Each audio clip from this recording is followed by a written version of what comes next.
Neat ಅಕ್ರಮದ ವಿರುದ್ಧ ಉಪವಾಸ ಸತ್ಯಾಗ್ರಹವನ್ನು ನಡೆಸ್ತಾ ಇದ್ದಂತಹ ವಾಂಗ್ಚುಕ್ರನ್ನ ಇವತ್ತು ಬೆಳಗ್ಗೆ ದೆಹಲಿಯ ಸಫ್ದರ್ಜಂಗ್ ಆಸ್ಪತ್ರೆಗೆ ದಾಖಲಿಸಲಾಯಿತು. ಕೋರ್ಟ್ ಆದೇಶದ ಮೇರೆಗೆ ಆಸ್ಪತ್ರೆಗೆ ದಾಖಲಿಸಲಾಗಿದೆ. ಈಗ ಆಸ್ಪತ್ರೆಗೆ ಬಂದಂತಹ ವಾಂಗ್ಚುಕ್ ಪತ್ನಿ ಫುಲ್ ಗರಂ ಆಗಿದ್ದಾರೆ. ಮೊಬೈಲ್ ಕೊಂಡೊಯ್ಯೋದಕ್ಕೆ ಬಿಡಲಿಲ್ಲ ಅನ್ನೋದಕ್ಕೆ ಅವರ ಆಕ್ರೋಶ ವ್ಯಕ್ತಪಡಿಸ್ತಾ ಇದ್ದಾರೆ. ನಮಗವರ ಆರೋಗ್ಯದ ಬಗ್ಗೆ ವರದಿ ಕೊಡ್ತಿಲ್ಲ, ಮೊಬೈಲ್ ತೆಗೆದುಕೊಂಡು ಹೋಗೋದಕ್ಕೆ ಬಿಡ್ತಿಲ್ಲ ಅಂತ ಹೇಳಿ ಆಸ್ಪತ್ರೆ ಅಧಿಕಾರಿಗಳಿಗೆ ವಾಂಗ್ಚುಕ್ ಪತ್ನಿ ತರಾಟೆಗೆ ತೆಗೆದುಕೊಂಡ್ರು.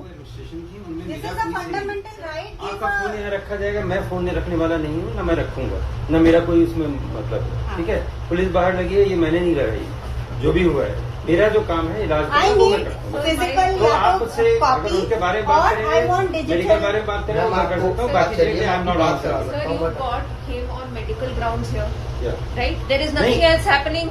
Why are we not allowed to take our phone upstairs? Why are we not getting a digital copy of the medical report? मैं मरीज की हालत के बारे में बता सकता हूँ। Then for this you're compelling us और क्या कर सकते हैं? मैं केवल उनकी कंडीशन के बारे में बता सकता हूँ। Medical Why you are not letting my phone to be taken up? You understand, sir? Article 32 as a free individual.